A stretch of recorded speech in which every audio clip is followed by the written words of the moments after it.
Hey guys, welcome in. Sean Salisbury here. It is Unpaid with Sean Salisbury, along with my guy Adam Sager. Coach JB is going to be shortly. Along shortly. The real Coach JB, the real Coach JB on Twitter. You remember him from Last Chance U, and obviously author of the book Hate Me Now. Been the Coach of the Year, Coach National Championship Team, and he's also got his show in the morning, the Coach JB Show.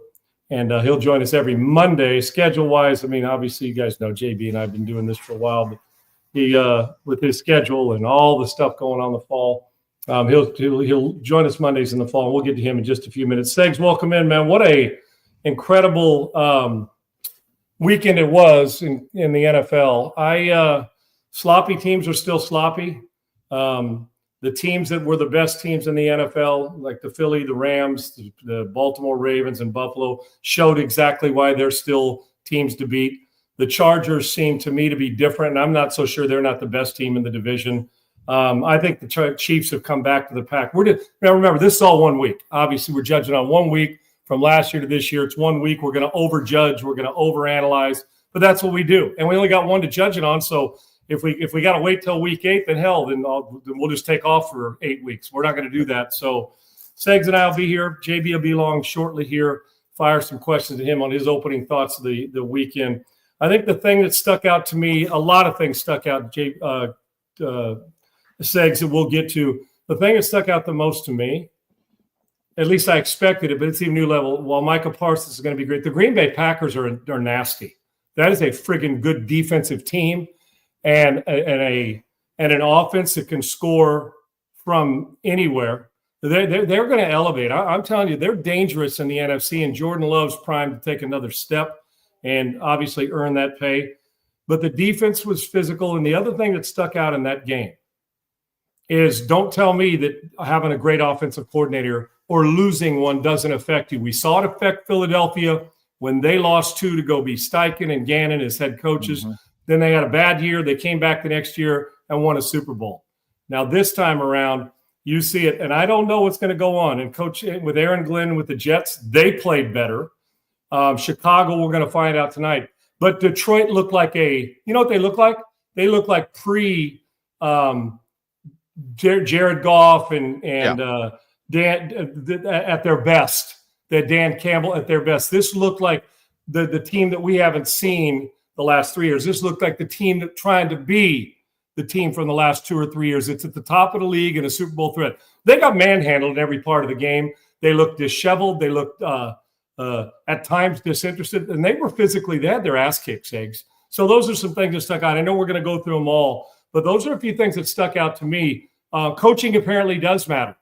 And apparently the here in Houston, offensive line play looked like Groundhog Day. They couldn't get shit done either, and they still had a chance to win the game in the end, Segs. Yeah, some things that also stuck out to me.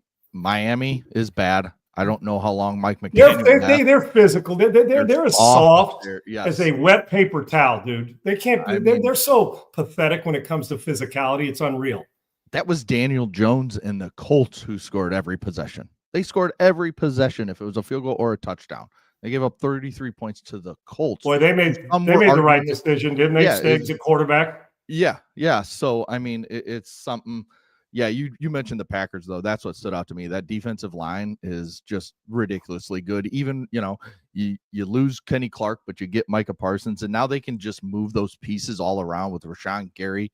Lucas Van Ness had a really good game. Edgerrin Cooper, the first-round pick from a couple years ago. I mean, they just are loaded with pass rushers. And you could see last year we saw how many times over the last couple years did we see Ben Johnson, what seems like Ben Johnson scheming open Amon-Ra St. Brown to just be wide open. He owned the Packers. He's not the Packers. He's owned the game you're going to see tonight. Brian Flores and Ben Johnson. Ben's owned him, but it looked like a team that, the Packers look like just a different offense. Detroit was running. No question. Like Gibbs and David Montgomery did nothing out of the backfield. I mean, it was just a different Detroit Lions team. And now, like you said, it's week 1. We all got to relax. That's what we do. Shit, we might as well judge away, dude. It's one game. You have to, right? You almost said Joe Burrow, 113 yards passing against the Browns. I mean, it's just the Browns defense was real yesterday. Yes, you knew they were going to be. Flacco actually played well. And real quick about that, Segs, But I'll tell you this: they finally won a game though in the openers. I mean, they finally won a game. So even if it was bad statistically, they said they were all in their grill. And Flacco played well enough to prove that stop the Shedeur Sanders and Dylan Gabriel talk. It gives you the best chance. Yeah. But they gave Cincinnati some troubles. But that doesn't shock me. But Cincinnati got out of it with a win, and field goal kickers all up and down yesterday let their teams down with some shots that were just brutal. And Cleveland being one of them that damn near that it cost their he maybe, I don't know if they've replaced him yet, but their resume is going to be flowing all over in the kicking game this past weekend. Yeah, and then my favorite thing from the weekend, you mentioned it, the Chargers. I just love the way they look. Keenan Allen, I'm telling you, as a Bears fan, I watched Keenan Allen every game last year. He looked fat. He looked out of shape. He looked like he didn't want to run. It looked like he couldn't run. He looked like a completely different player going back to the Chargers. Well, he looked that's what made him great was when he was a Charger, right? Yeah, exactly. So now, and Quentin Johnston looked good. And then, of course, Ladd McConkey's a great slot receiver. Herbert played Mahomes he was the better quarterback in the game, no doubt. The Chiefs looked old and slow. And they've looked like that since Tyreek Hill left. But Rashee Rice will help once he's back and stuff. I'm not. Yeah, but they're pedestrian right now on offense. Yeah, yes, they're a little pedestrian. There's got to be a little bit of concern for if you're. It's Mahomes and Andy Reid, so they'll score. But they are no longer in Baltimore or Buffalo's class offensively. They're not. The quarterback is. I'm talking about as an overall team. And back to this Miami Dolphins team, which we'll get to. Has it literally been a year since Tyreek Hill's had a 30-yard plus play? Dude, that's alarming with his speed. We'll get to that. That team, you might as well keep putting joggers on the sideline because I got news for you. They ain't winning no tough guy game. They don't know how to do it. And one thing I wanted you and Coach JB to talk about, the run games yesterday all over the league besides the Baltimore Ravens, who ended up losing that game. The run games just did not look good for the most part across the NFL in week one. Is that a thing where, you go into a season without, preseason, you're only getting a handful of snaps, so you can't really gel? Is that kind of the cause of this? Or what do you guys have the reason why? I appreciate it. I'm going to bring JB in right now. Let's bring in the real Coach JB or _JB at Twitter. The real Coach _JB at Twitter. You got the Coach JB show that every morning pre this one is on. You can get it on StreamYard, you get it on YouTube, wherever your stuff and your listening and viewing pleasure is. JB, it's a great show, and it's real as could be. And JB is involved. JB, good to have you on, brother. To answer Seg's question about the run games, here's the way I look at it, Jay. There's a lot of things. Defenses are usually ahead of offenses at this time, although Buffalo and Baltimore may have you think different after that offensive performance. That's one. Two is we shortened training camp and pussified it so much, JB. You can't have two practices in a row in pads. So there's the physicality, and teams aren't good enough to turn it on and off like a light switch. Hell, even Detroit didn't look physical. Their run game, but they didn't control the line of scrimmage, as we talked about Green Bay did. Training camp, the softness of training camp, how short training camp is, the physicality, we just don't teach it. We titty block and pillow fight a lot of times, JB, and I think has a lasting effect, or at least a first month effect on teams until you can get back into it. The physicality of this game is kind of taken over for high school and college. Everything seems to be finesse until you need a championship one, and then Philadelphia kicks Kansas City's ass and wins one physically. So good to have you on, brother. That stick out to you too, man. The lack of physicality in a run game across the league, or just better defenses because it's the first week. Yeah, and the lack so we had so much turnover coordinator wise. If you look in the league, look at the teams that played. They were all new. There was half the league as new coordinators, either offense or defense. So that's going to take some time. It is week one, but like I'm like you, and you like me. I'm judging everything. There's not really a lot of games you can have. There's no free passes, so these games will matter at the end of the day. So the paycheck cashes, right, JB? They're cashing their checks, and we got to judge it. I'm judging it. Yeah, I'm judging it. The Dolphins, obviously, we know they're not going to run the football anyway. And then on the road, that was pretty much a lock pick if you're better to take the Colts at home. The Dolphins are just self-cultured. I don't believe he makes it through the year. I think he's an Eberflus in the making, like they did in Chicago. They'll let him go mid-season. I think he's going to probably not make it. So we'll see. But the run game, it's a 7-on-7 era, Sean. We're in 7-on-7. We got guys out here in Green Bay with helmet condoms on in the game. Like, in the game. The wideout had the deal on, like over on top of the helmet, right? Yeah, the condom. Yeah. Yeah. So like it's a mockery, man. Like you're telling me that they want to go in there. Did you see the great addition by subtraction that Pittsburgh lost? George Pickens in Dallas. How many times did you see him sniff out a block inside? He missed 4 in a row. He didn't want to stick his head in there. Guy flew right by, made the tackle. He's no Heinz Ward. I can tell you ass when it comes to blocking people, brother. Overpaid under deliverer, man. I'm gonna be honest. But listen, man, we're in a 7-on-7 era, and then in the 7-on-7 era, when I say that CeeDee Lamb is overpaid, everybody comes at me and you're a hater. We're in 7-on-7. Aren't you paid to catch the goddamn football? I'm just saying. You drop 4 balls, you can have 100 yards all you want. You drop them when it matters, though. It's all we remember. I don't care about the 7 for 100. I remember the 3 you dropped to win the game. That's like solo home runs when you're down 8 runs. Is that what you're saying, JB? Yeah. You get the catches when it's not on the line, but when it's on the line, you lay a couple on the ground. Hey, now, he's a hell of a player, but you can't, especially on the road against a Super Bowl team. Can't. Hey, you're a baseball guy. Did we remember that Yamamoto goes into the 9th the other day with a no-no? Or did we remember he gave up fucking 4 and loses the game to the goddamn Orioles? No, we remember that a team that's not going to make the playoff, the Orioles, have continued the Dodgers sputter at the plate and ruin a no-no 8 2/3 in and win in dramatic fashion with a horrible throw to the plate to win the game. And Baltimore fans are going crazy. Yeah, no, you're exact. Matter of fact, JB, that was one of the mind-boggling, real quick games over the weekend, baseball-wise. But you know what's crazy? Right when you brought it back up, I'm thinking, oh, who was it again? Oh, that's right. I had to, and you know me, I'm a baseball guy. I had to remember who it was throwing the no-hitter. I knew who won the game, though. So that takes you back to that. But let me ask you about it. Is the field – should the Cowboys – is there something – tell us more about the Cowboys with a chance or more about Philadelphia that they didn't just put their foot on their throat and bury them? Which one was it? Man, I actually picked the Cowboys to win that game 1. I just thought it was a hangover the Eagles would have. And you could tell it was a little bit. And then they kind of figured it out and got their thing going. And obviously you felt Micah Parsons' pass rush not being there. But I also saw a team come together a little bit and say, all right, we're going to be all right. But then you get the drop balls that you need. And it's just the same Dallas Cowboys. Like at the end of the day, it's the same Dallas Cowboys, a team that CeeDee Lamb drops balls when it matters. Dak Prescott, everybody's bitching and moaning. He throws into double coverage. Well, he wouldn't have thrown into double coverage if CD would have caught the ball the play before because it would have been first down.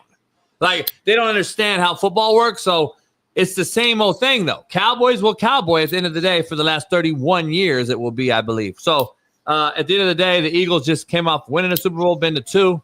They knew how to win. The Cowboys are finding out how to win again, and I don't know, man. It's going to be a struggle if they can't run the football. They have not replaced the running game from the Tony Dorsett, Emmitt Smith, even an early Ezekiel Elliott, Teron Smith and that group up front, right? They have not replaced. I don't know if for the life of me why the Dallas Cowboys can't find a running back. Everybody else getting free agents every year. Derrick Henry goes to Baltimore. Yeah, but he was done. Remember JB? Oh, done. He's washed up, right? Chubb, he's playing better football now. Yeah, right. You lose Chubb to Houston. Houston gets Chubb, but Dallas doesn't. Like, I'm just trying to figure out why Dallas hasn't figured out a real-time, big-time running back. So I don't know. But until they can run the football, if you're going to put all this on Dak Prescott, even though he makes $60 million and it's fair to, I'm cool with it. You got to still run the football at some point to hold back, pinning their ears back and just rushing the passer. Well, JB, it doesn't really matter. Listen, eventually you're going to get caught up to if you can't run it a little bit. You just are. You can't push the line of scrimmage.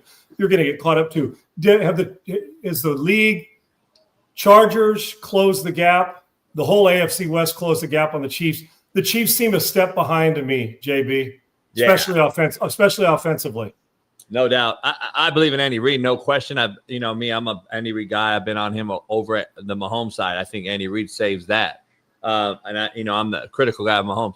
But he's showing what he's been the last 3 or 4 years to me. It's a lateral dink and dunk RPO. Get the ball out quick, and you don't have Tyreek Hill to spread the field and threaten anybody deep and give the big arm Mahomes a shot to throw it deep. And you haven't seen him throw football in the teeth of the coverage in 3 years. I mean, let's be honest. I've watched more Chiefs film than any other team. They don't throw football. He don't throw comebacks. He don't throw bang eights. He don't throw dig routes. He throws things that are wide open, deep maybe. But as far as progression-wise, it's bubble out, pop to the tight end. Option to the tight end, a little choice route to the tight end, and right? Kelsey's not the same tight end. To Seg's point, they're old-looking. Now, they have the best left tackle, in my opinion, in football. That's the biggest get in the offseason in football. That he's legitimate. He is as good as it gets. So Mahomes has a blindside left tackle for a while, as long as he's still in the league, in my opinion. But other than that, Sean, Kareem Hunt looks like a shell of himself. He's stiff. The running game, I know Pacheco, all these other guys. I don't like their run game. I do not like their talent on the outside, even with a Rashee Rice or whoever. Now you lose your most dynamic. You lose your most dynamic skill set player in the slot. You got a stiff Juju. He's not a guy that's stiff as the what, JB? Porn dick. Sean, he ain't threatening nobody. You and I could just get into quarters and backpedal and fucking not get beat deep over the top on him. So he ain't challenged me in that slot to the 12-yard little post. He ain't getting me there. Sean, the Chiefs, I'll tell you right now, the Raiders are better. Denver's defense may be the best in the league, right there with Cleveland. Dude, I got them on my fantasy team. You want to talk about a filthy-ass defense now. Yeah, those dudes. And Bo Nix he got it going. They struggle offensively, but they're going to be better though. They'll be better offensively. I agree. And then the Chargers. This could be very well a Super Bowl team. I'm seriously. Eric Weddle came on show today. He thinks Rams Chargers could be a serious bet for a Super Bowl to match up. You arguing with him after the first weekend? And the Rams left it to the point where they're going to score more. Very few teams are going to keep them there. Then the Texans still had a chance, but the Texans. Offensive line gets pushed around and bullied. They moved around. I mean, it's crazy how much you can play in their backfield. And when they do protect, they're still walking your ass back into the quarterback. And Stafford and Puka, they're just that's the best 1-2 back and forth combo, and the balls to call plays. And I didn't like how the Texans didn't attack vertically at all. Segs, they let Nico Collins, with 4 catches for 30 yards or 20 yards. They didn't even go after. They allowed the Rams to squeeze them, and the Rams front seven's real too now. They'll control the line of scrimmage. Chubb had those hard over there. Yeah. But the Rams, dude, Stafford, even with if that's how Stafford's going to play with the back, God forbid to the rest of the NFC if he gets healthy. That was bait. Yeah. That was bait to the league. He ain't hurt. That motherfucker's ready to go. And he made some throws yesterday, dude, that were off balance, off schedule, and on schedule. The guy's a monster. John, I start a franchise today with Josh Allen. I start a franchise. Yes. But if I need one throw, it's Matthew Stafford. Well, into windows that most guys won't even try to that he can fit in. Dude, the ball still jumps out of his hand. It's got such a late life on it. 60,000 yards. He made it quicker than Marino, almost 400 touchdowns. He's a shoe-in Hall of Famer, right? Oh, yeah. And the Super Bowl ring just adds an exclamation point to it. Matter of fact, he's in pre-MVP. Put the MVP aside. Put not the MVP. Put the Super Bowl aside, JB. He's in before Rivers and Matt Ryan both, regardless of the win. And I love them both. Right. And listen, Phillip Rivers may get in. Matt Ryan's not going to get in, even with the MVP. But he had a hell of a career. And Eli, obviously, with Super Bowl rings, are going to get in. But I can make the argument, even without what Stafford's done throughout his career, considering. And then you get him, you make a change, and you take a risk. Boom, guy pops right in there and wins you a Super Bowl. So, there's no doubt he's a Hall of Famer. He may not get in on the first ballot. I actually think he might, depending he should. But even if he has to wait a ballot or two, it's a no-brainer for me. And Stafford, again, and you know what, JB, for a big thrower, a lot of times big throwers like that aren't as accurate. He's as good a mid-range throw as we've ever had in the league. You and I, talk about pounding the outside lanes with comebacks. He'll throw the sail route as good as anybody. He's got that deep over route that he can throw off play action that McVay puts him in. And I'll tell you what, he's throwing some shit off schedule because he's got that whip of an arm. He doesn't need to have his feet set or his arm angle. You got Devontae Adams, who's glue hands. So he only had 5 catches for 53 yards, but guess what? He's digging them out the dirt, shit that other wideouts ain't doing. What an upgrade for them, man. He's an all-in number 2 right now. He's an all-in number 2 guy, and he's a great number 2 guy to have, let me tell you. So, I mean, it's going to be interesting. Back to the Chiefs, though, real quick. That AFC West, not only is it the greatest coach, division, but let's be honest. You can attest to this and talk about it more than I can. But aren't the games before the games the big ones? And here's what I mean. The Raiders are no longer an easy game, or they're not an easy out. So they're going to beat you up. And if you play the Raiders on a Sunday and you do get by them, let's say, and you got a Thursday night game in the division as well, this is a Chiefs team that may not even make it to the AFC playoffs. I'm just going to be honest, because I'm not saying the Raiders are a playoff team, but I'm saying the Raiders are going to be a hard out. I am saying the Chargers and the Broncos are a playoff team, and that's two right there in your same division. And now we got a discussion out there in the AFC, because the AFC North, we don't even know what's going to happen there. You got the Bengals, Ravens, and Steelers, and the Browns are the same as the Raiders. They're not going to be an easy out in that division. And then and now you got, the Jets look pretty damn good, even though they lost. Justin Fields looked really good, and a team that mustered 32 points and ran the offense seemed like seamlessly and much better than it looked under Aaron Rodgers. And they got something going. I don't know if they're a playoff team, but I'm just saying the AFC East. He looked closer to the guy he was in Green Bay than I've seen him since he left, JB. His quick movement, his movement on schedule. Off the ball was coming out on the quick stuff with accuracy, give him a chance to run. He looked good. And I'll tell you what, that's the most in command I've seen Justin Fields look. Yeah. In a while. It really is. And they're going to take some people down with them. No doubt. Sean, we gotta start giving Burrow some heat, though. We gotta start calling this what it is, because at the same time, we're gonna give Jalen Hurts and all these other guys, have all this talent, but they're just bus riders. Cam Newton and myself, we're on that same. I don't know if I put Jalen Hurts in my top 10, but I do love what he does with that team. He's perfect for that team. That team. You imagine Josh Allen in Philly, but that's a whole other discussion. I can imagine Josh Allen in a lot of places. And Buffalo's like, don't imagine him anywhere but here, right? But Cincinnati, you have Joe Burrow. You signed the two highest paid wideout tandem, and Sean, to muster 20 fucking yards in the entire second half. 20 yards? Now, I think Cleveland's defense is good, but you're in the NFL, aren't you? I mean, you got three guys making damn near $300 million. 20 yards in the second half, that team's got to get it by. Now, the only thing I'll say is, Sean, they figured out how to fucking win the game. And at the end of the day, we'll never remember the 20 yards because they got the win. But last year, they would have found out how to lose that game. This year, they found out a way to win it. So kudos to them to start off hot, because we didn't want to see another 0-1, 0-4, 0-6 start. So kudos to them. But come on, Zach Taylor's got to take some heat along with Joe Burrow on this if we're going to give some heat to these other guys. With They're with Burrow and that team, they're notorious slow starters. They were able to, and the truth is, if Cleveland's kicker has any clue, Cincinnati doesn't win that freaking game. They do not win it. So you'll take them any way you can get them, because it's hard to win, man. But back to this Burrow thing, and I know your affinity and my affinity for him, the guy, we think he's special. But I'll tell you this, we asked Josh Allen to elevate players around him. We asked they got Gabe Davis. Right, but we asked him to elevate. We asked these guys to raise their game. Matt Stafford, when somebody's injured, not excuses, to elevate your team to another level.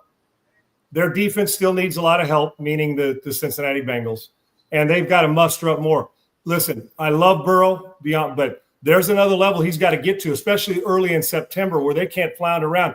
Because on any other given day, they're not losing. If a kicker's just halfway decent, they lose that game again in an opener, and their numbers weren't alarming. I believe Burrow can pull them out of this, and they're good. But right now, that offense should be as good as any in the league, JB. And you and I both know it, the way that he throws it, and with those two big-time receivers. Alexander Moreno, to answer your question, there is no doubt the University of Tennessee, at least for what they get and the toughness they needed.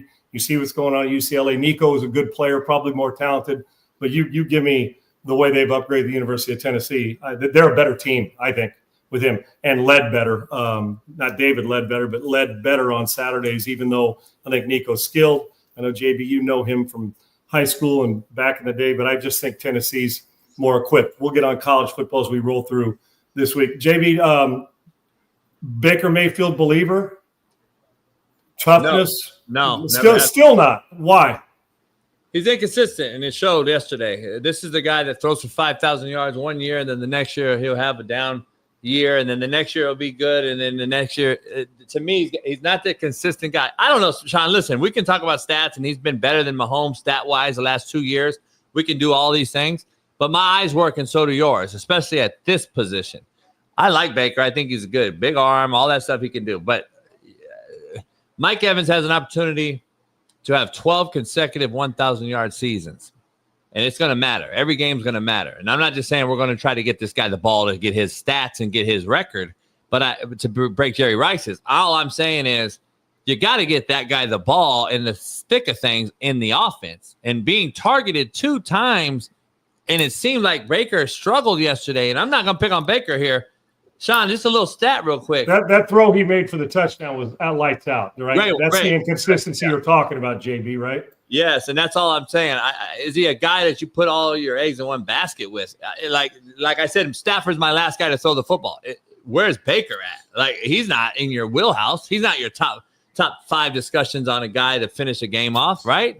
Like, we're not going to have that guy in there. It's like, that's my point. Like, I like him and all, but he threw a great ball there to win it. But again, Atlanta misses a field goal, or that game's overtime. So I don't know where I stand with him. I love his grit and perseverance. I love his leadership. He's tough. He wills his team to win. You're exactly right. I love all that. I do. I love all that. But they're also in the worst division in football. No so doubt. Them and possibly the AFC South with Jacksonville. The 2 Souths are the worst, dude. There's no question. Yeah. So I don't know, but listen, I'm on St. Brown. You alluded to it to start your show with Segs. Coordinators matter. I said before the season, they're going to struggle to score points. Gibbs was not effective, but Amon St. Brown, 1 catch. Look at all the wideouts around the league. Jamar Chase, how many catches? Not enough. Higgins had how many? 1? We targeted Brian Thomas in Jacksonville, had 1 catch and 3 targets by a guy that's getting $200 million. Listen, man, bad day for big-time wideouts. A.J. Brown starts the season off versus the Cowboys, and he's going to be reading a book on the sideline again because, again, Jalen Hurts couldn't get him the football. I'm just telling you, these big-time wideouts are going to – that's why we're seeing them move around, because they have to have stats to get the big bag of money that they all want, and they can't get stats if they don't get the ball. So that's why you see all these guys holding in or holding out. And listen – I get it. You wanted to stay in Cincinnati with Burrow, Higgins. And I know Jamar and your boys. But damn, Burrow, 20 yards in the second half, and both your big-time wideouts worth $300 million had nothing. To me, is a telltale sign. Either A, we're not playing enough preseason football. B, we're not practicing together enough in the offseason. Or C, quarterback play is just declining year in and year out, like I've been saying for the last 5 years. I don't know, but it's something to look at. JB, do you believe the 49ers? Well, in December, what are we going to be saying about the 49ers in December? Overall, how are we going to be talking about them? Where they draft. That'll be the most positive thing we're going to be saying about them in December. Where they drafted. If Shanahan's still the coach, if Lynch is still there, that's what, to me, like they've wasted. So you think they're in danger zone right now, both of them? They've wasted the best rosters in football, in my opinion, because this is why I don't know why I take so much heat on this topic. Obviously, I'm in LA. I grew up a Rams guy. We hated the Niners. We hate the Giants. We hate all the Northern California teams, of course, and we do it in a fun manner. But here's the issue. During the same time Shanahan's been here with these loaded rosters and have been to several Super Bowls, the guy down south has been to 2-1-1 in Sean McVay. So I got to be honest here. You got to really look at this like the same thing Purdy did, he did with porn star Jimmy. Lost the Super Bowl. At the end of the day, what are we talking about? Isn't it winning Super Bowls? I don't remember Steve Young and Jerry Rice saying, oh, we got there, man. We're elite. We lost, though. No, man, this is the Niners, the team of the 80s, the team that battled Dallas in the 90s. Like, I don't understand why we give this guy such a pass in Frisco. Let me ask you this, JB, about that. Listen. And Kittle's probably got it for weeks, by the way, already. What's that? Kittle, I know, with the hamstring. Yeah. CMC is not even the same. This team. We don't. McCaffrey. It's a week-to-week basis. If you're going to have what you're going to get out of him, and he had 20 touchdowns. Kittle's banging. Yeah. Oh, I know. But Kittle. that team's been banged up with injuries. I mean, but to key players, and they were again last year. So let me ask you about this hall pass. We know Shanahan's name. We know he can coach, or he wouldn't have got his teams there. But they have had a lights-out roster for about a half a dozen years now. Yeah. Now, their wide receiver position this year leaves something to be desired. I'm still waiting on them, the Ayuk situation, Jennings. I mean, to get healthy and be content with playing wide receiver in San Francisco. But as an offensive coordinator, and it don't help. Not to cut you off. It don't help that Debo scored in Washington already. Yes, he did, and made an impact in the game yesterday. So let me ask you. Sometimes we talk about players and the stage being too big. We give coaches credit when things happen and they're gone and somebody else doesn't succeed and they go and they make something happen somewhere else. So as a coordinator, he lost the Super Bowl, and he's been to 2 Super Bowls and lost them both as a head coach. Is that correct? With 2 different quarterbacks. Yep. Is the stage too big for Kyle Shanahan in a Super Bowl, or is it players related? When does he get flack for not being able to close it out like other coaches have? I don't know. I'm the only one that's been calling him out for the last 7 years. I mean, I think he's the most overhyped coach in football. Like, name me another team that's had that much talent that didn't get it done. I'm just saying, name me a team. McVay did it after one trade. He took Goff to the Super Bowl on a rebuild and then loses to New England, obviously, in a low-scoring game, legendary coach of all time possibly, and then he makes a trade and wins it. And who they beat to get there? The Niners. So, like, I'm trying to decide what excuses do we have last year for the Rams to go as far as they did, a play away from beating the Super Bowl champs, possibly having another Super Bowl, because we agree Rams probably win it all if they beat the Eagles. So where are we at with the Rams? Why do the Niners get so many passes and these other guys don't? Like, you can argue all you want. We watched the Atlanta game up on Tom Brady 28-3. You can blame the head coach because we sit in this seat, so we're going to get the blame for the wins, and we're going to get the praise and the law and the blame, right? But he had full autonomy over the offense. We all know that. He's one of the few guys that had full autonomy over the offense, wasn't told what to do by his head coach when it comes to that. He lost that Super Bowl. He lost the Super Bowl. Like, I've watched the game 1,000 times.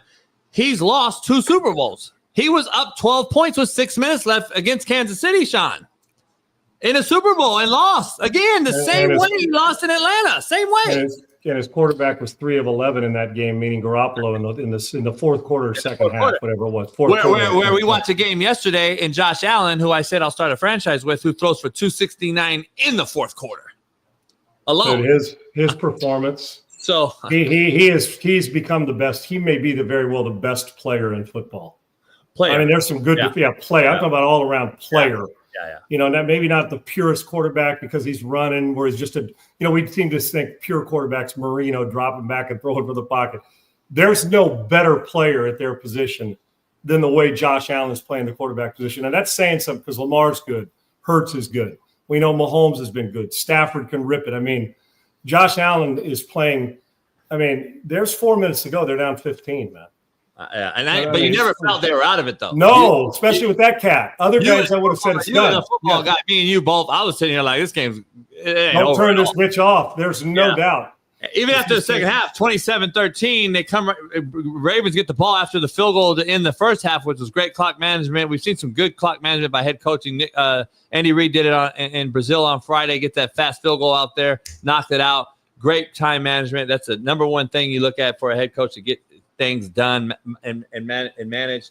And then McDermott did it yesterday. 1 second left. They run a fake Hail Mary, and then they run the deep dragger, which we used to run a lot of. Throws it, gets out of bounds, kicks a field goal. And then the Ravens come out second half, get the ball first, and score. Still 27-13. It's a 2-game score, but a 2-score game. And I'm like, this game's going to be a shootout. Yeah. I already wrote my lead in for today's show in the third quarter saying it's going to be a shootout. I already knew it was a shootout, and then it ended up being, the best game of the football season to start, and it was a great game. But let me ask you, like, Lamar Jackson threw the ball 19 times. To me, that's an indictment. That's not enough, though. That's not going to be enough. Yeah. Fuck no, it's an indictment. I don't want you with the football. Like, am I the only one? Listen, I understand how great he is. Let us be clear. He's a freak of nature. and a great kid, all that shit. I know it all when it comes to him. But what I'm saying is, Rome, when he had him, they all try to manage the game without him having the football in his hands in big time situations, and that's why do you think that is? Because during the regular season, he's whether he's been great doing it. The thing is, why would you only throw 19 times in a 40-point game? Maybe because Derrick Henry was destroying the line of scrimmage. Maybe he was, but he only had 29 carries. Here, see, this is the thing. I broke this game down already, and I'm trying to figure out. They had 50 football plays. If you throw the ball 29 times, which I said on my show, you give him 10 more opportunities with the ball in his hand, Lamar. I think it creates 15 more football plays. Now he's going to make the majority of them. Because out of those 10 dropbacks, Sean, I mean, let's be honest. How many are he's going to break? He's going to run 3 of them. He's going to miss a throw, hit 5, and do something else with the last one, no doubt. Listen, I don't have nothing in front of me. I just know because I watched this game all night long and for my show on DV Sport. 19 first downs. Buffalo had 29. Buffalo had the ball 35 minutes to Baltimore's 25 minutes. Baltimore ran 50 football plays in an NFL game. The Buffalo Bills ran 80. That's more like a college game for them on the other side. The 80, 85 plays is college But you got to have 65 plays in the NFL, That's right? the average. Between 62 and 69, 68, right in that 65 plays. Yeah, you're running 50. That's about 15 short of what you need to. And that's a handful of possessions to put the ball in Lamar Jackson's hands and give you a chance. 50 plays. And yet they still hung They still hung 40 on them, right? All defenses, I think, have major problems. We can talk about they may be the 2 best teams in the AFC right now, but it's week 1. Listen, pump our brakes on that whole discussion. We don't know who's good. Denver might come in and shut both of these teams down. You don't know how good. Cleveland might shut Baltimore down. Their defense is so good. We don't know. What I'm saying is this. 2 great quarterbacks we got to see. My question to you as a quarterback guy is like, why 19 pass attempts? And listen, he was 14 of 19 and 150-something yards. To me, it's not enough. Completed 70+%, right? Yeah, it's not enough. We can talk all this. Oh, you're hating JB. No, it's not enough. My best player has to have the football in his hands more. Whether it's a pass or both of those teams, yeah, 50 football plays is not going to get it done. And we can talk about the fumble and all that. Well, guess what? Maybe the ball's in the hand more. You don't fumble. I'm just saying. You can talk about ifs and fifths and all that. But at the end of the day, listen, Josh Allen did what he had to do. And everybody said, well, he only won because of the fumble. Well, Buffalo also went for 3 fucking times. Well, why do people always say that? Well, I hear it all the time. Well, you know what? If we don't fumble, but motherfuckers, you fumbled. I don't understand you fumbled. It happened in another game. I hear Texas says, well, if we don't fumble, you didn't secure the ball and he punched it out. You fumbled. Well, if Baker Mayfield doesn't make if Baker Mayfield doesn't make that throw, well, bitch, you gave him a post to the back of the end. He made the throw. Dak don't throw the pick six. Dak don't throw the pick 6 in Frisco 2 years ago. Dallas wins a playoff game. No shit. Yeah, right. I mean, we want to go through all. I could if, ands, or buts, and if my aunt had balls, she'd be my uncle till the cows come home. Yeah, no kidding. If Baltimore had 15 more throws or 15 more plays to get to 65, they probably have another 100+ yards and may win the game. There's all these if. Well, if we had Bill Belichick as coach, if Tom Brady come out of retirement, if Bo Nix keeps getting better, if Sean Payton, I mean, of course. But there's 6 or 8 ifs in every game. They say, man, if we'd have done this different. But the deal is it was forced upon you, and you didn't do it different, so you go home with a loss. If you're fortunate, you make some mistakes and still escape with a win like Cincinnati did, like Tampa did.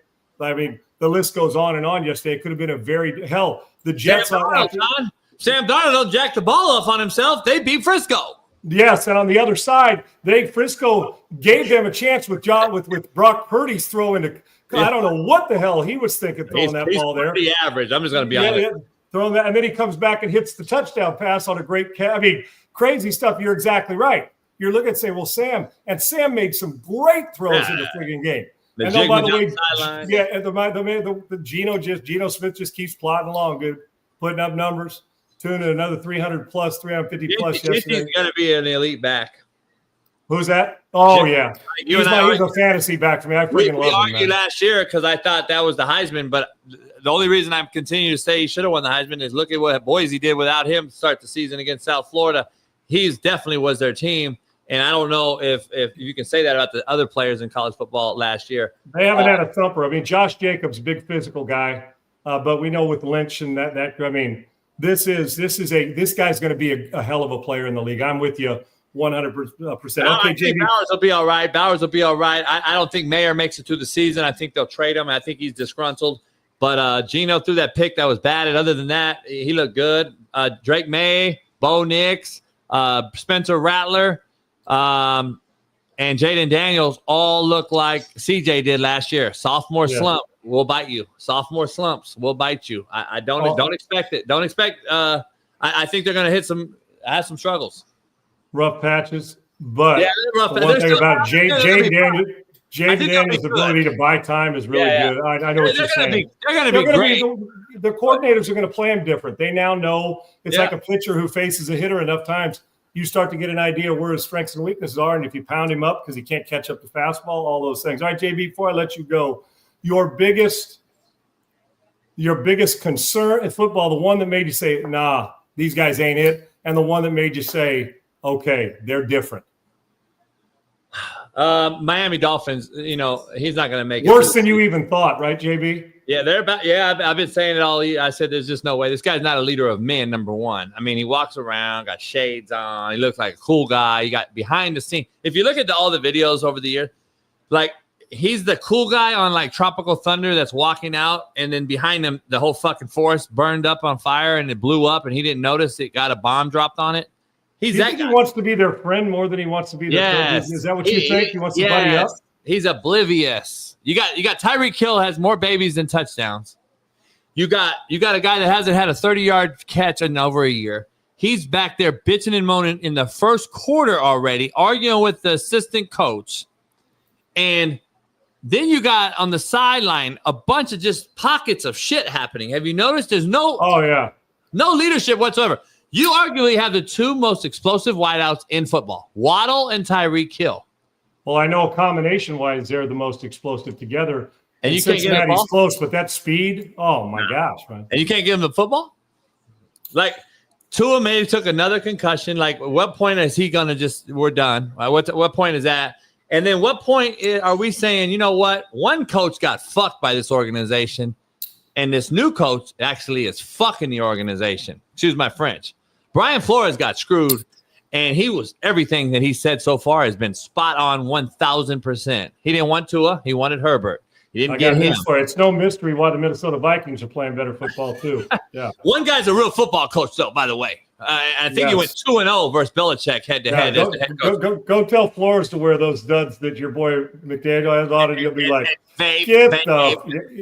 Like, come on, man. What are we doing? This guy needs to go back and run the books at E-Trade and stop coaching. Like, that's what he is. He's a joke on the sideline. He's not a really – come on, Sean. Are you going to really run No. You know what he is, JB? He's the guy – leaders of men matter as much as X's and O's guys do as a head coach. Yeah. He's a guy, what you do, JB, you bring him back to San Francisco, and he's your run game coordinator because he's really good at dialing it up with Shanahan, and he's the analytics guy that can put all the numbers in and do it all. But when he's got to stand up there in front of a team and take them through a battle that's going to be royal and physical ass whooping, dude, I'm telling you what, they're as soft as that doggone the thing you put in your ear or the face, the cotton swab you cleaning your face with that. And I'm sure he probably has a little bit of, skincare stuff too. I mean, Mike's got all that stuff taken care of. Goddamn, Sean. Smart guy. Let's be honest. Like, what are we talking about here? This guy is not nobody you want to run through behind. Ability to sell yourself in an interview in but the right way to get hired. I would fucking love for him to put together a spreadsheet for me. Oh, dude, you'd have it before you spelled spreadsheet. I need him to manage. Boom. He's brilliant with that. Oh, manage my fucking money or something. You know what he should do? If you could do this, you could be the head coach and just call plays and design them. But when you had to address the team and stand up, you have somebody else be the guy who's the general in front of the team. You just behind the scenes sit back there and call plays. But the one thing about it is finesse begat finesse. That's who they are, dude. Sean, they don't understand physicality. On a macro level, I think success of the success, even though I just talked shit about him and bashed him, but the success of Shanahan in Frisco and his father obviously being a unbelievable head coach, and Mike Shanahan and everything that we know about that family. The success Frisco had in the last 5 or 6 years that put them in this Super Bowl conversation every year and putting together these offenses that have been lights out and all this talent. Well, guess what? That got this guy a job in Miami. And to be honest, it is almost a double-edged sword because we tag these guys as coordinators on paper, but really they're not. So he never called a play in Frisco, but he was the what? Offensive coordinator on paper so that we can get them jobs. That's what head coaches are. You can pay him extra with the title. Our jobs are to get you another job as a coach. So if I'm not getting guys, I got 13 guys D1 jobs underneath me on Netflix. That was my job. I want to get you where you couldn't get yourself, get you a job, promote you, boom, boom, boom, grind your ass, but I'll get you a job because I'll title you as a coordinator, recruiting coordinator, even though I was a recruiter. I'll tab you these things. NFL's no different. That's what these guys do. Kevin O'Connell got the head job in Minnesota because he was Sean McVay's titled OC. If you think Kevin O'Connell called a play over Sean McVay, you're crazy. He did not. But he's done a good job. He took it, and now he's doing a great job as the head coach, right? Eric Bieniemy, Sean, he didn't call it goddamn play in Kansas City, but guess what? He was the OC. So guess what? It was always Andy. Think about those. Zach Taylor, Kevin O'Connell. Taylor. Yeah. D'Amico was coaching on the defense side. Robert Saleh. I'm not saying these guys can't coach. The LaFleur brothers. And no, you're making a great point because I was next. Saleh got a head job. Why? I'm just telling you. Dude, and what about this now? Think about this. I think isn't Zach Robinson, didn't he tell you, is he calling plays now for the Rams? Or he's not calling them, but is he the coordinator or the passing game coordinator? You mean in the Houston? Former Oklahoma State. No. That's Nick Cayley, who came from that as well. No, as did Bobby Slowick. I know. No. Dude, yeah. He was the tight end coach and passing game coordinator. He didn't call plays, but he's now the coordinator in Houston. Yeah. Bobby Slowick was the passing game coordinator in San Francisco. The tree has produced him. And what I'm saying, I think Zach Robinson, who was an Oklahoma State quarterback, worked for PFF's, done a little bit of this. He's next in line. He's a guy calling, maybe with the Rams, he was with him. He might be somebody else actually calling plays.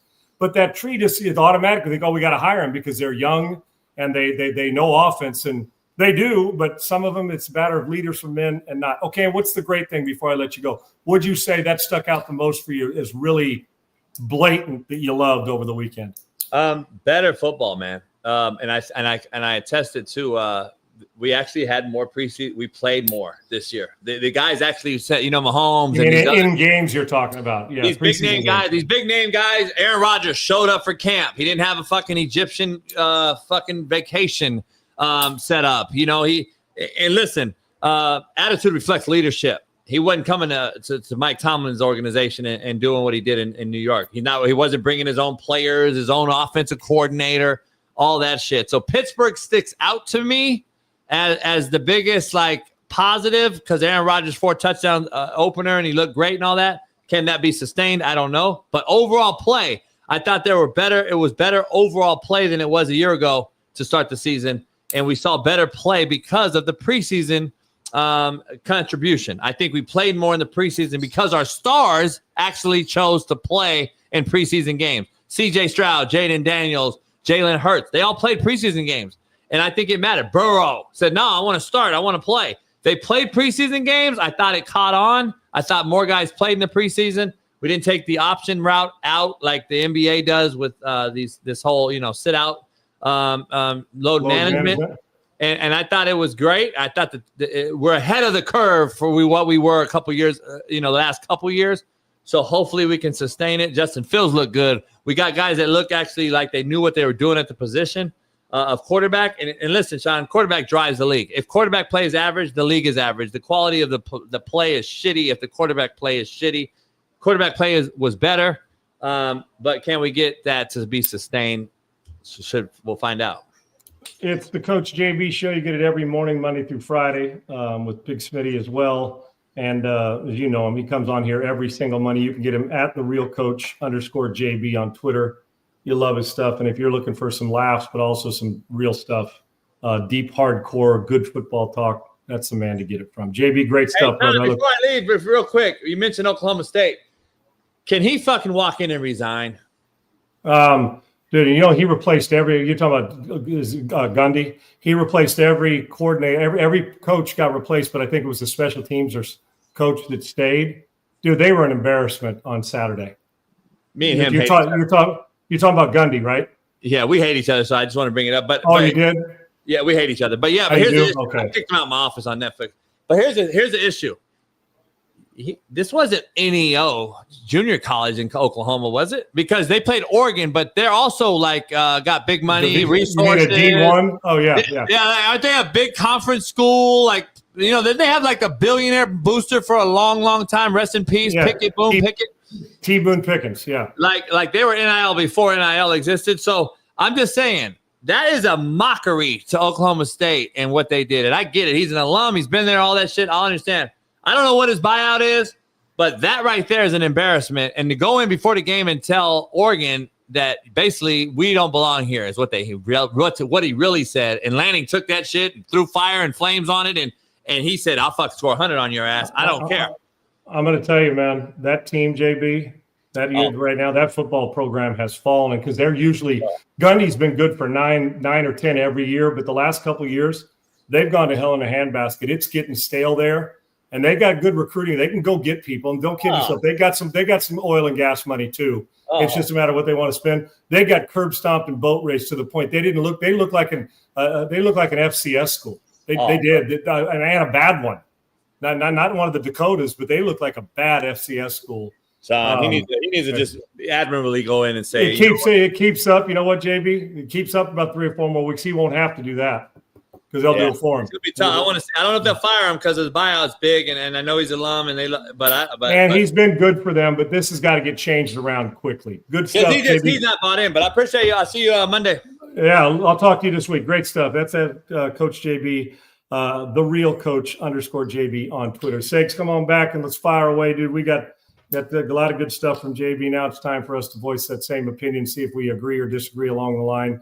But he's spot on a lot of it, including the Miami Dolphins, the Miami Dolphins are so friggin' soft. It's frightening. And even if you're going to be soft, at least be soft and real good at it. Yeah. They're not even good at that right now, and they couldn't generate any offense. And one of the fastest players in the league has got no plays over 30 yards in a year. They're not long for that gig there. It feels like, and I don't know contract situations. I would have to look into all that, but it feels like this is the time you trade Tyreek Hill.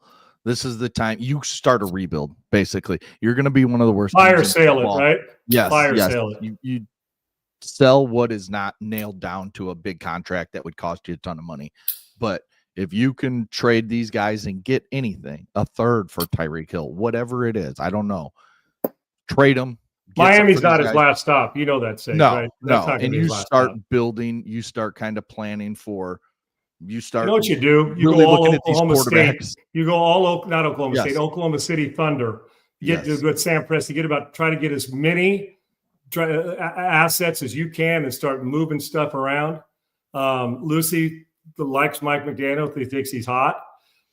She got to die on that hill. Hey, listen, I get that he's hot. I mean, they couldn't. He'd lose a pillow fight to his girlfriend or his wife. But I got news for you. He's smart. They just don't have 1 ounce of physicality in them, dude. We talk about dogs. Their physicality equal dog. They're the smallest puppy in the litter, dude, because they ain't got dogs on that team. It's pathetic when you watch them. So I mean, you'd still, and the problem is, I just looked it up. But he's a cutie. He's hot. Lucy thinks he's hot. Yes, I mean, they did sign Tua to a contract extension. Which, what are you thinking? Like, I mean, it's a fairly big one at 50 plus too. Yeah. So I mean, you're kind of stuck with him for a while, but that shouldn't deter you if you go and you finish. You get the top 3 pick. Say you got a number 3 pick.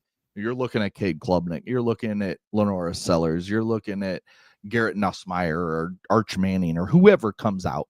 You're looking at these guys as, okay, can they be our next great quarterback with the Miami Dolphins? I want to know, what is you guys talked about it with JB, but what's your concern meter when it comes to the Kansas City Chiefs? If you're putting it, like 1 through 10, week 1, what we saw, they looked old, they looked slow. if it They weren't look for like Andy Reid and yeah. Mahomes, it would just be dreadful there.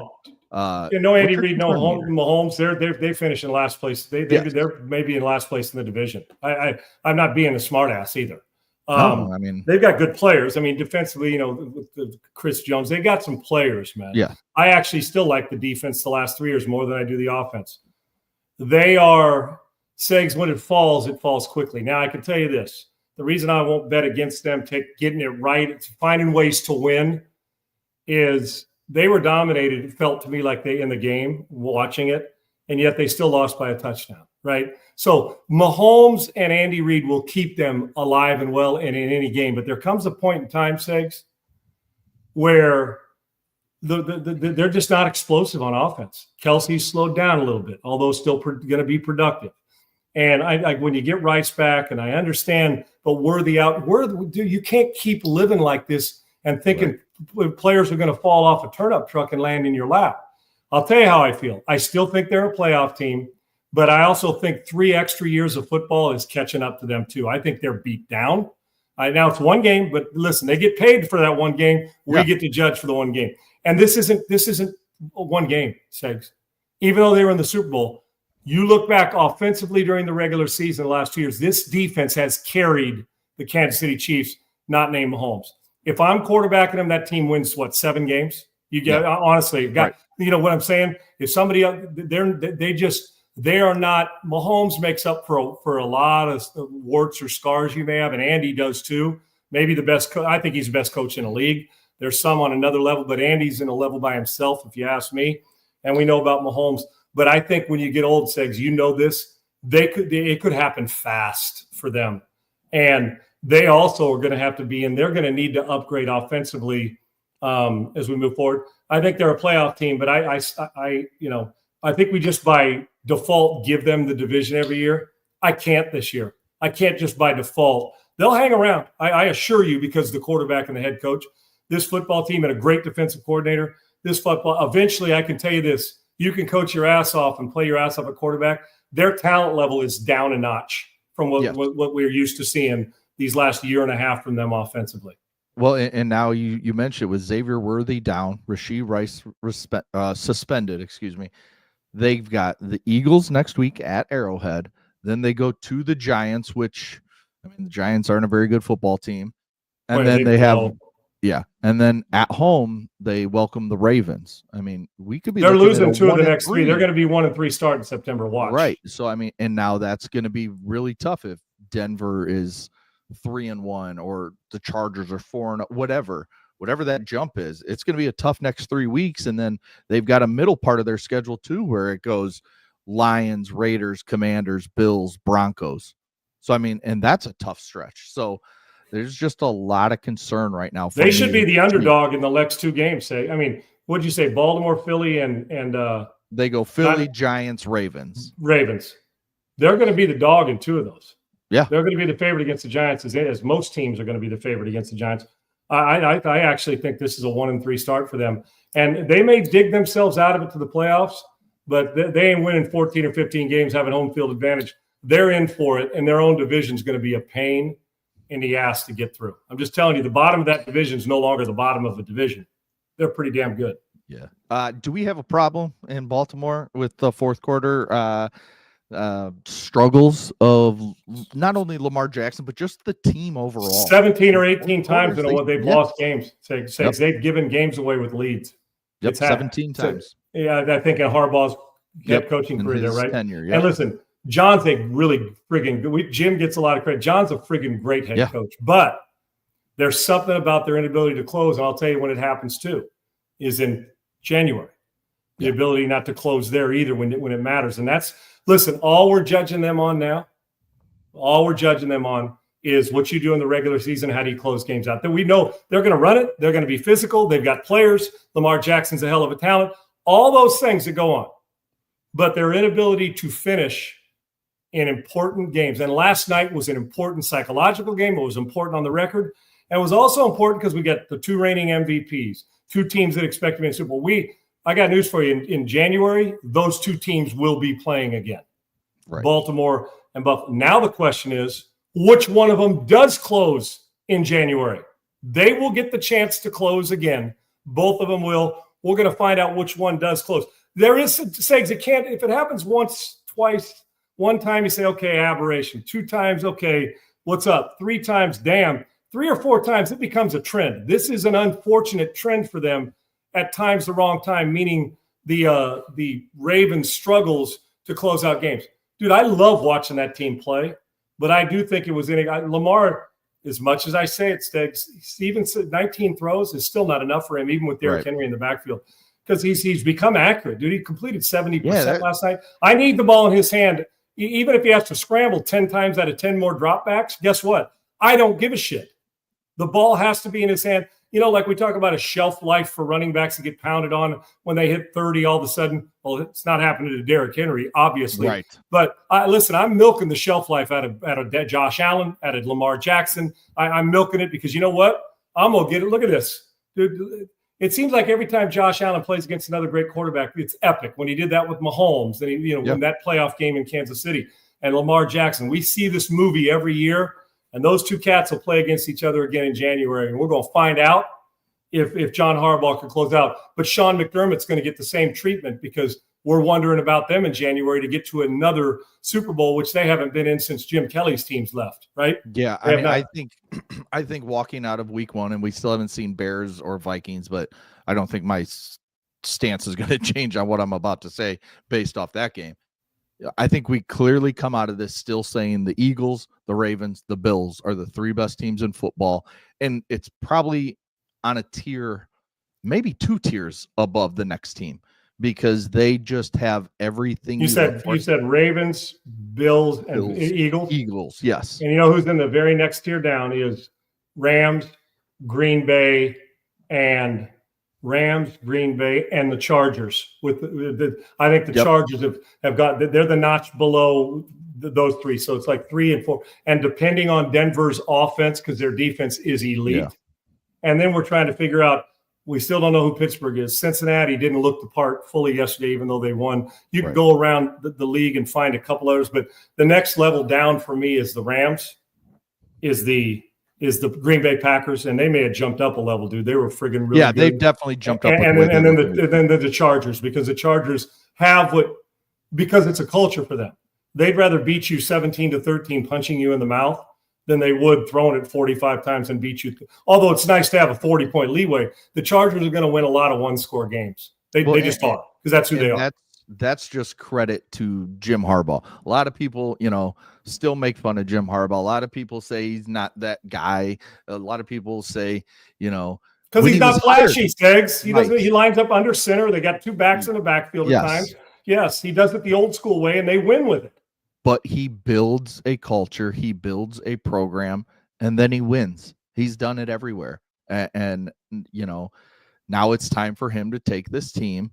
And do they have to win a Super Bowl this year? No, but they need to go win a playoff game, need to get to an AFC champ, beat somebody they shouldn't beat. And that's the next step for them. Did Stanford win with him? They did. And then they won with David Shaw, who was his, who was on his staff. Did the 49ers win with him? Went to a Super Bowl. Mm-hmm. They did Michigan win with him? They won a national championship. Yep. It's the Chargers already won a playoffs in his first year there, and now they're one of the favorites in the NFC. You can say whatever you want. You can't hide. He's a good coach, and he elevates his team, and he gets them buying. See, I'm a big buy-in guy, Segs. I say it all the time. You've got to have buy-in. I don't care the talent. If the talent ain't buying in, you're not getting 100% of their talent. You're only going to get 80% of it. When they buy in to the coach, and you've got talented players, it's a whole new level. And I'm just telling you now, that Chargers team appears to be a little different this year. And I'm imagining if I'm Herbert, you're probably tired of getting questioned by guys around the league that keep saying, well, you don't belong in this class. Now, guys that watch quarterback play know that Herbert's a good player, but they're counting on him to win big games. And he's got the talent. You're damn right. And he won that big game. I mean, for a first game, that's a big-ass game to go and beat Kansas City regardless of where they played it. So, Jim Harbaugh can coach. I mean, that's a hell of a coaching family We're going to find out which one of them. Jim still doesn't like the fact that John got him to the Super Bowl, Right. and now he wants to. He'd like another opportunity to now play he'll them have in to the do it in AFC the Championship AFC game. Championship. That's He won't be able to. right. We won't have the Harbaugh Super Bowl chance anymore. But Brian Dable says that Russ Wilson will be his starter in week 2. What do you got to see from Russ Wilson to keep his job, or are you this team isn't very good? We drafted Jackson Dart. Are you let's get Dart on the field, assuming even if the coach says he's ready, should he be on the field over Russ Wilson, who they signed as a free agent? I felt it was weird yesterday watching that game, Segs, and listening to the broadcast, because that was the early listening to it. Mm-hmm. The early games, and Burkhardt and Brady are good together, and I love it. But there was almost such an apologetic for Russ Wilson. Let me tell you how I feel. The guy's had a hell of a career. Like I said, I never make it personal, unlike other broadcasters we know that seem to make it personal. And by the way, Segs, you shouldn't be talking football because I'm a non-player. Because according to the guy, well, it's RC, I think, because I see it on his lapel. But according to him, Peter Schrager, who they brought there to upgrade the show to help them, is not allowed to talk sports, even though he's covered it forever. It's an embarrassment. That was the disappointment. The fact he still has a job. The condescending bullshit that I hear from him every day is driving. Good on Peter. I'm Team Schrager. Let's just put it that way. Yes. And I'm Team anybody who's got a good opinion and can voice it. You don't have to play the damn thing to be able to sit at a table with a bunch of football players. Because from what I learned from that is one in particular doesn't quite actually understand the game any more than Peter Schrager does, and Schrager understands it. You get my point? Right. I'd have rather heard the other guy talk for 1,000 minutes longer than the guy who gave him the old dude. Just might as well put his hand in his face and said, "Quit talking. You're just on here to say we got Peter Schrager." Schrager knows football, and I thought it was kind of weak, but I digress. Segs, I'm going to tell you now, and I like Russ Wilson. I think he's had a hell of a career. I almost feel like the motivation, how he goes, no matter what, going up, and it's almost that fake leadership. And I'm not saying it's fake, but it looks it to me. Going up and down, shaking everybody's hand when you're getting your ass kicked and I know that's a good motivational tool, but I've always said motivation's temporary, discipline's permanent. And I'm going to tell you now, without question, I've seen enough. Now, in defense of him, that offensive line is horse shit. They embarrassed themselves not as a team yesterday. They couldn't block anybody. They were beating him to a setup. But when he does, Sigs, there's nothing electric about him anymore. There's nothing dynamic and precise about him. He'll make a few throws. I feel like he's watching the rush, and I don't blame him. They don't trust it. But you know what? Even if their offensive line was the Detroit Lions, that good, they're not going to the playoffs. See, there's something missing. That energy when he started in Seattle and ran through there was a different energy. He wasn't skittish. He now runs, and he had some good runs, but he's so reluctant to want to do it. The second the pocket breaks down, the first one, his head goes down. He misses easy throws. He's a great deep ball thrower. We don't see enough of it. I've seen enough, Sigs. He doesn't uplift the room anymore. I don't mean in a human way. I'm sure Russ is a great dude. Right. This is all football related. Now he'll go have a 300-yard game. But think about it. When he left Seattle, at the end of Seattle, he had lost that dynamic, dude. He was not the same. And then he goes to Denver. Some good, some bad. But the energy was never there. You never saw them week after week explode offensively. Something was missing. Even in the second year, bam, goes and heads to Pittsburgh. They win. He plays some beats. If he was that good, they'd have kept him. Yes. Boom. He again made him the starter again because there was nobody guaranteeing him a starting job at the time. But the energy and that gets it to another level. It's missing. And now he's with the Giants. And I saw it yesterday. Saying it doesn't matter what the offensive line does. He'll make a few extra plays, but they need a shot of vitamin B12, a shot of Red Bull, a 5-hour energy, and whatever else those drinks can give you that jumps you through the roof. It's missing. I feel like Russ is laboring the entire game every time I watch him. He'll miss some throws. You say, how'd you miss that one? Yet he'll still make some plays with his feet. But my point is he doesn't make enough of them. And when you see a guy come in and uplifts like, oh my gosh, that's changed.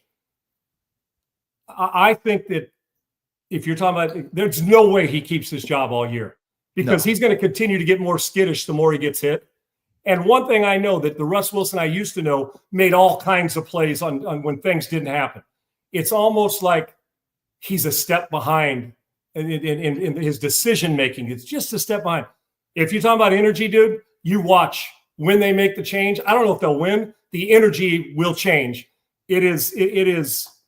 I've seen enough. Not just I've seen enough. Russ Wilson is a backup quarterback in the NFL. Even listen, who wants to go through what he went through yesterday and get his ass kicked? Brian Dable's jumping up and down and giddy over a field goal. I mean, he's like giddy as could be, and I don't blame him.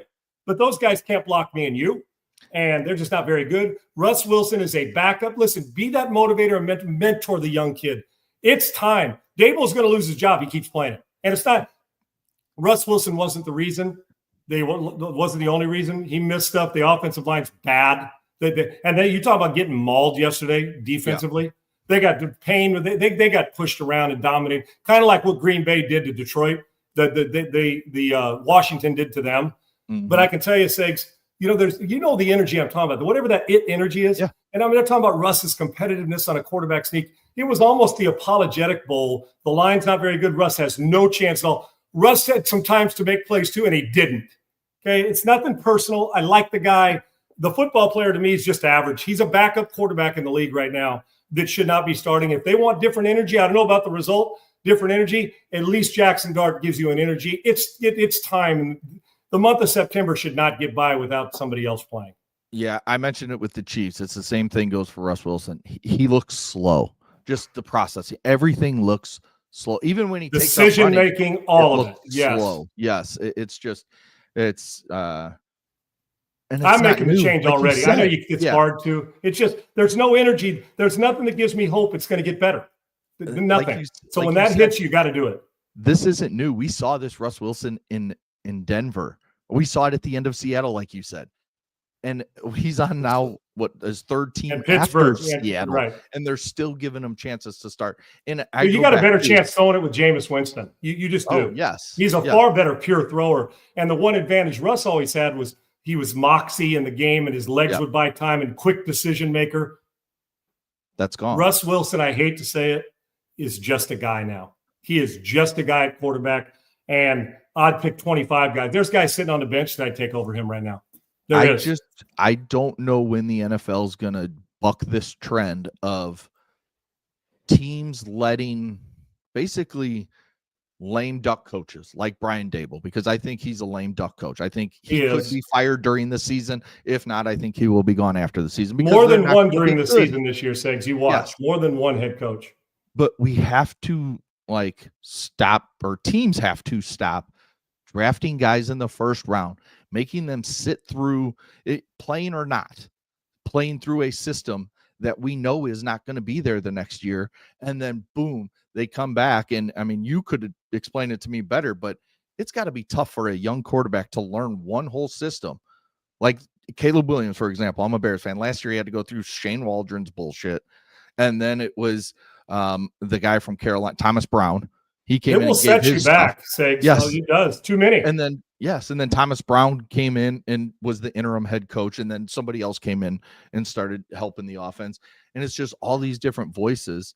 It's got to be tough for these guys, but yet we see it every year where a team like the Giants that we know aren't going to be good draft a first-round quarterback, then he sits with this coach who's then gone the next year, and then boom, it's kind of like you're a rookie all over again, trying to figure out you are one, especially if the verbiage changes. If it's a guy who doesn't come from a certain system of verbiage, now you got to relearn it in the offseason.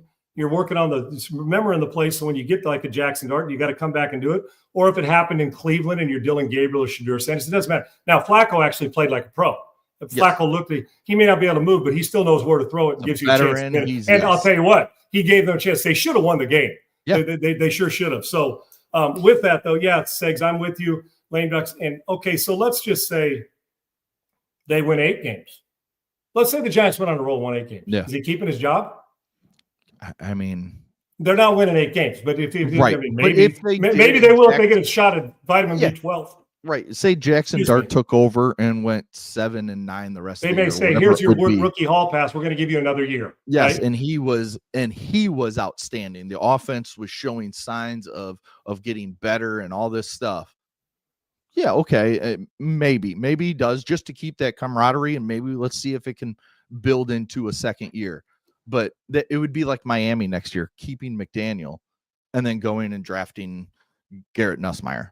And then, okay, now And he's knowing they're learning going to fire him McDonald. 6 weeks in. Right? Yes. Now he's fired halfway through the Sig, season. let me Like, ask you this. that just has to stop. Let me ask you this. If you said right now, if you're Brian Dable and you had to save your job and the whole coaching staff, who are you putting, whose hands you putting it in right now? I think you would have to, if you're trying to just save your job, you're thinking of from energy, just a different feel and look. You have to go to the rookie because you build in the rookie excuse, and you're hoping for that shot of energy to. And what if he's just better, Sigs? Yes, or you get Jaden Daniels, you get C.J. Stroud as rookies. You know, you get those guys who come in. Baker Mayfield as a rookie did some good things in Cleveland. I mean, you get that guy who says, "Damn, he yelled Bo Nix. Look at the energy he threw in there." After, well, Russ. Like I said, Russ has had a hell of. Russ doesn't have to apologize to anybody about his career. This isn't a personal thing. I may disagree. He's a little kind of cheesy at times, but that's okay. Yeah. His commercials are his commercials. But as a player, the number one, you win. But the guys around you got to elevate, and I just don't see it there. So if it was me and I'm the head coach, I'm just saying, listen, man, stay ready. I'm keeping backups ready, but I am making this choice to go with somebody. We need a different energy and somebody who, when they're and on that team, especially when there's not, you can't block anybody. Don't you want a guy who can at least improvise? Russ, you get Jackson Dart is who Russ Wilson used to be, right?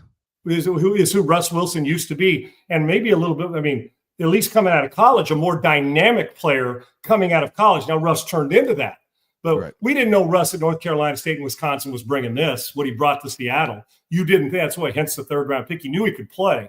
Well, Jackson Dart, now Jackson Dart's going to have a game where he throws 4 picks when he plays Sigs. You know that. Yeah. But I got news for you. He is going to let it rip. There's a balls and a guts about him that I just, as bad as the offensive line was, and I know that they're going to blame it on that, I just don't think he makes the building when it comes to on the field better. Good guy doesn't make it better. I would have already made the move. Hell, I might have even started him coming out of training camp because I'm not worried about his fragile personality because I don't think Jackson Dart's fragile, and I don't give a shit. I drafted you because you better be tough because this is football, man. And if you're not, you'll play your way right out of the position. Well, and to your point, he's already said that Russ Wilson will be starter week 2. They play at the Cowboys. Then they come home and play the Chiefs, as I mentioned earlier. Do you want to start him against Patrick Mahomes, Jackson Dart, that is? Do you want to start him against Patrick Mahomes and the Chiefs? I don't know about that. Then you have the Chargers. I wouldn't want to start him in that game either, just because Cowboys defense isn't very good. Exactly. Although they showed up and played a little bit decent. I mean, I just soon get him worked out. I at least want a package for him, dude. I just got – I do. Get him on the field and get him a little loose. So now I think we're looking at week 5. They play at New Orleans. New Orleans isn't a very good football team. But that's a game Russ is going to go win, right? Exactly. He's going to go win that game. So it doesn't matter. So it's just one of those things of when, not if, but when Jackson Dart is named the starter and taken over. And who knows? We've seen it multiple times that rookies come in at halftime and take over. So Tom Savage did that. I mean, Savage was starting when Bill O'Brien, Deshaun's not ready. Well, he put Deshaun in and they immediately got better. Right. They was, hey, man, he's not ready. He's not ready coming out of preseason. I need a veteran with experience. But at halftime, he got ready because that 30 minutes of football, boy, never got the job back. Somebody else never got the job back until, of course, Watson was going doing his thing. But yeah, I remember that. Oh, adamant. No, Savage is best for us right now at halftime. Well, no, Savage isn't best for us anymore. Good on Tom, but I'm just saying we knew it was inevitable. And this is inevitable. It's just a matter of what game and at what time this year to get Jackson Dart in the Giants lineup. Yeah, something before we wrap up here, something that I want to talk about tomorrow because I think we need to look into it a little bit more.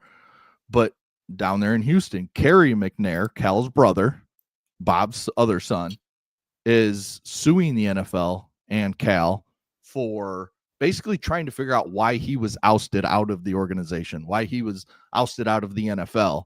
And they're making a lot of claims about Cal and covering up Deshaun Watson's situation with the masseuses and all that, saying that the Texans paid for rooms, paid for they brought the tables in themselves. The I organization. think a lot of us already know that. I think a lot of us kind of anticipate that anyway, Segs. Right. I mean, So I don't think that's a secret that he's bringing. What could happen, and I think that's what we kind of need to wait for tomorrow to see what people are saying, see if it becomes a bigger story than maybe it is right at this second. And now the show's been going on, so we haven't had a chance to look at much. But Cal McNair's not loved around the NFL.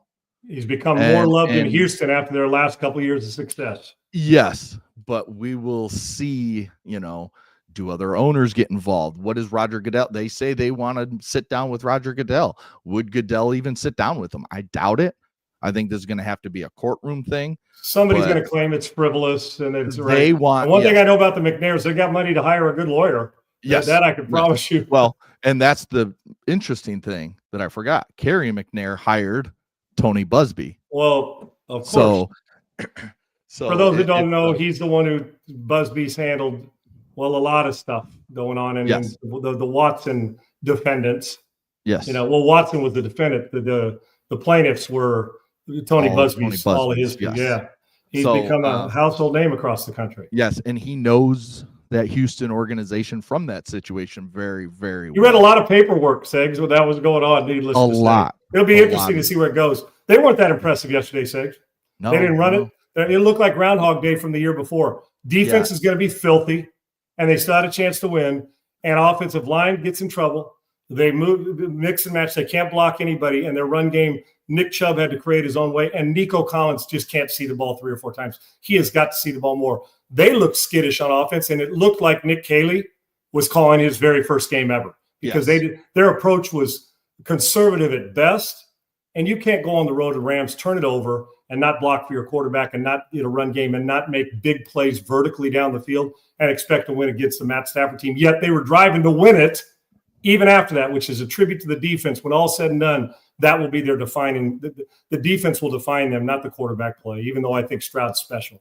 What's your concern level when it comes to C.J. Stroud? Struggling as a sophomore or in his sophomore year in the NFL, comes out week 1. Obviously, it's a new offense, trying to figure things out, missing some players, but the offensive line's bad.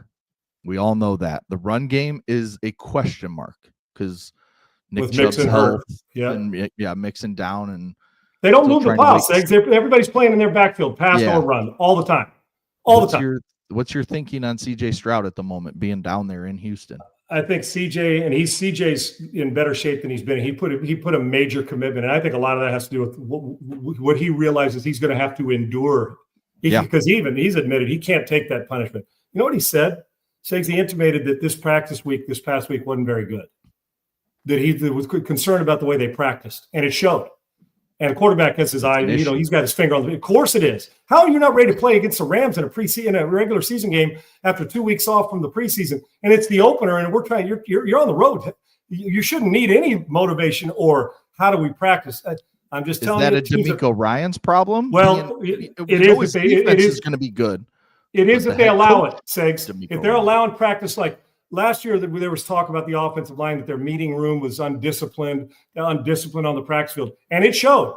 So if they haven't fixed that now, and they're still and they haven't buttoned that up on the offensive side of the ball, and they're not good enough with all the injuries they've had at wide receiver. With Diggs being gone now and Tank Dell being hurt, and they're trying to get this thing going again from Christian Kirk and the group, and they've got young receivers, so it's going to be incumbent that CJ's allowed to read this through.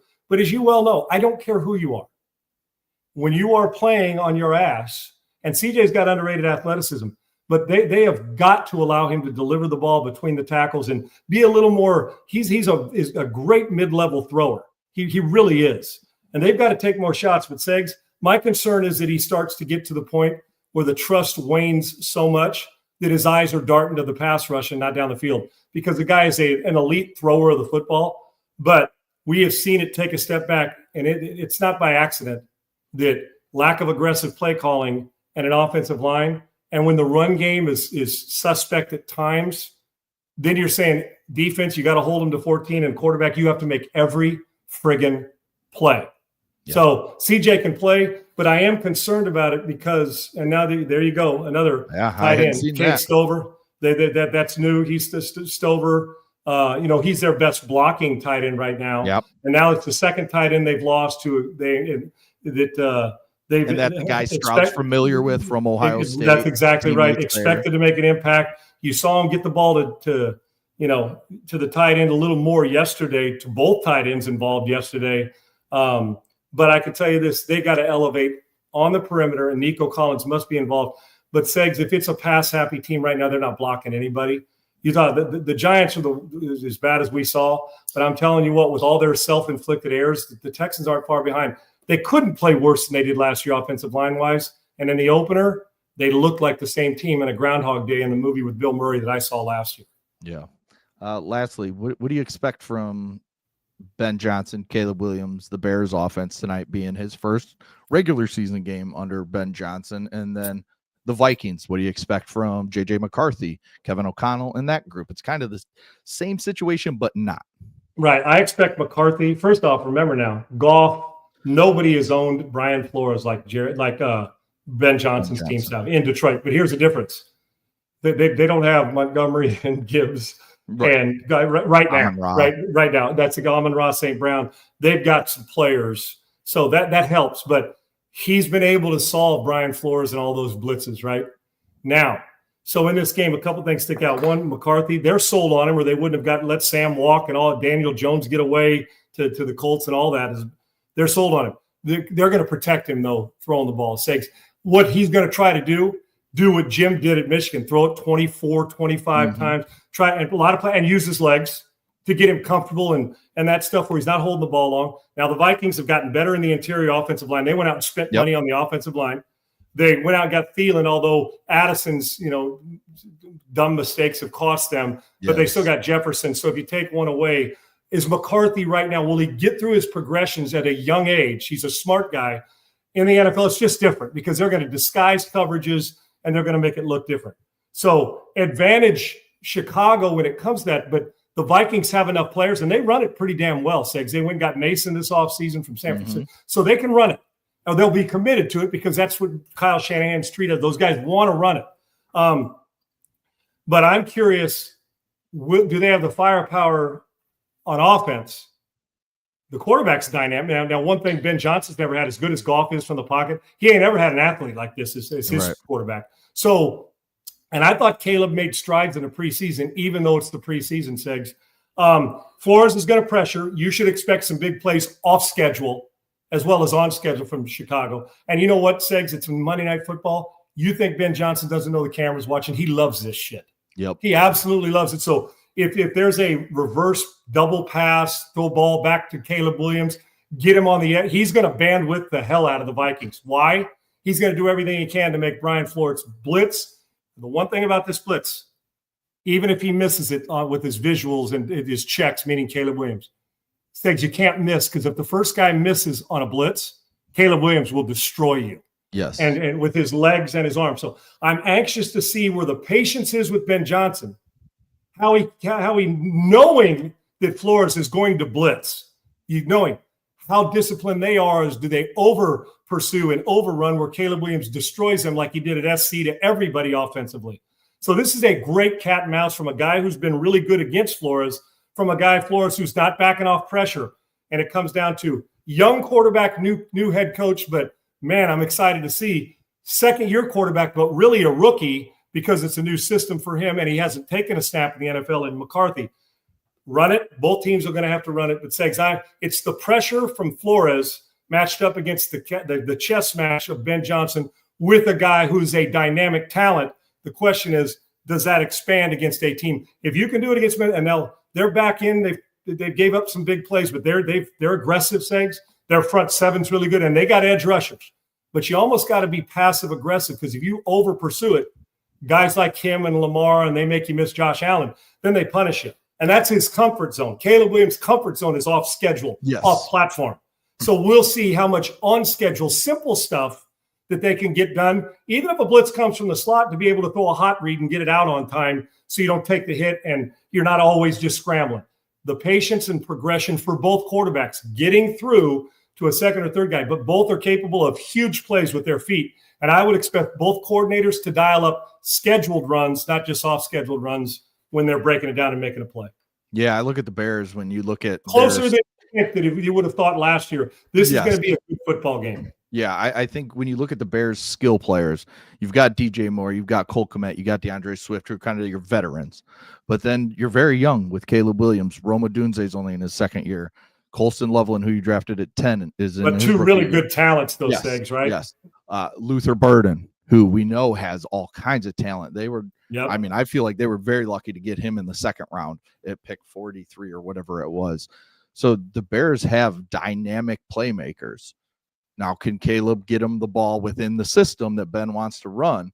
And will Ben on time throwing slants right now, Sigs, like golf did, which is going to be tough to do. And where we haven't seen Ben Johnson is have a guy, like you mentioned, like Caleb Williams, who can play off platform and work out of the pocket and beat you with his arm or his legs. Will Ben Johnson let Caleb do that a little bit this early in the season, at least, while they're still not fully comfortable with each other, because it is just the first year?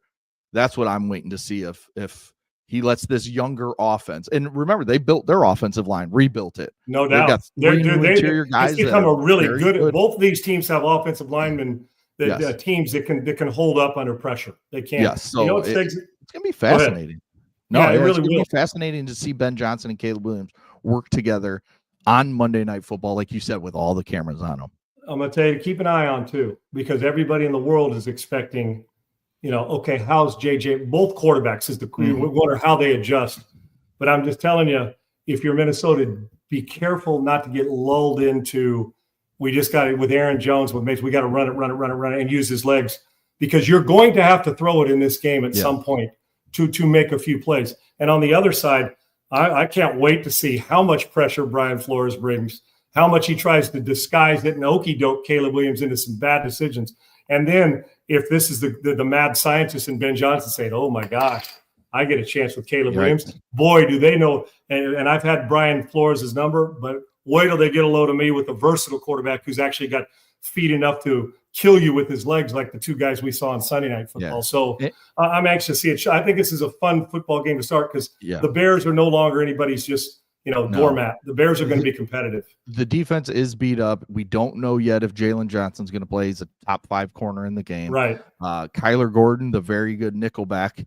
Yeah, Jalen's still questionable, right? It's a game-time decision. They're both questionable. So you could be losing your two best secondary players, which you would think would allow J.J. McCarthy to throw the ball a little bit more without those two guys out there. And then T.J. Edwards doesn't seem like he's going to play. Noah Sewell from Oregon will step in his place. So Bears defense is beat up, but it's week 1. There's teams beat up. You got to step up and Ben That's Johnson. Why you got good backups, right? That's why you got to trust those guys. And Segs, one last thing is, and then you say, oh, there's that Jefferson cat who's pretty good. But guess who's not beating me in this game if I can help it? If they give him single cover, now you're playing in. Then you take here's one thing to look for too. If the Bears do play man and decide, well, we're going to go man up on Jefferson a handful of times in this game. If they got I understand this is Dennis Allen's defense. No, that's exactly do it. Yep.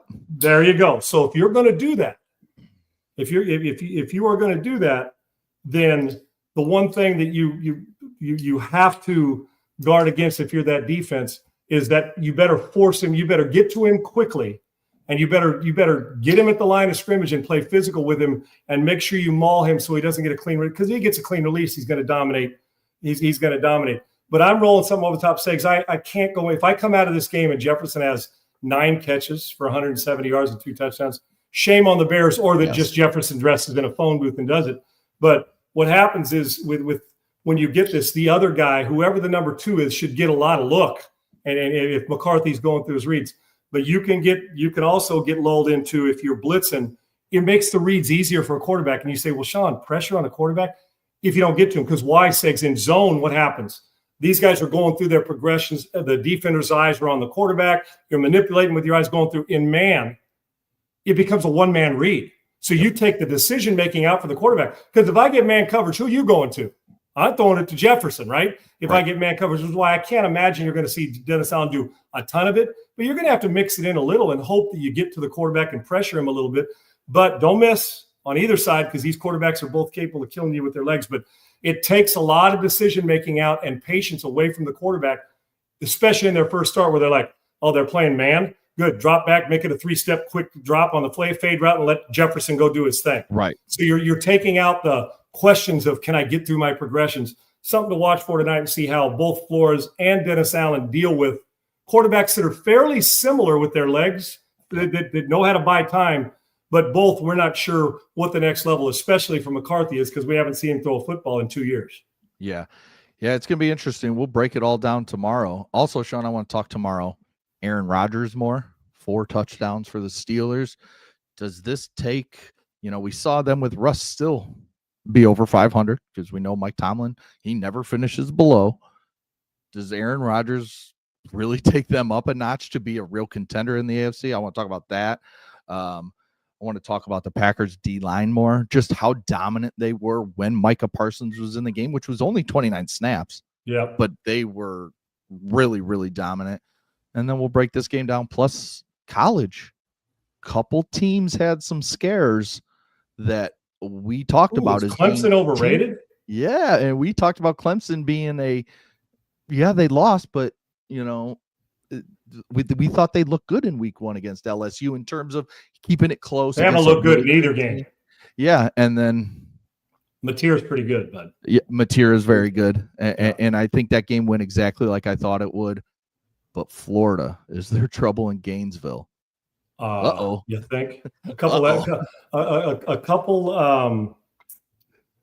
of teams in the ACC and SEC that we thought were going to look a lot different than we've seen them the first couple of weeks of the season. And back to the Aaron Rodgers will hit Segs for me. It's the best they've had as far as throwers since Big Ben talked about. Yeah. But I can tell you this: the thing that I noticed most about Rodgers,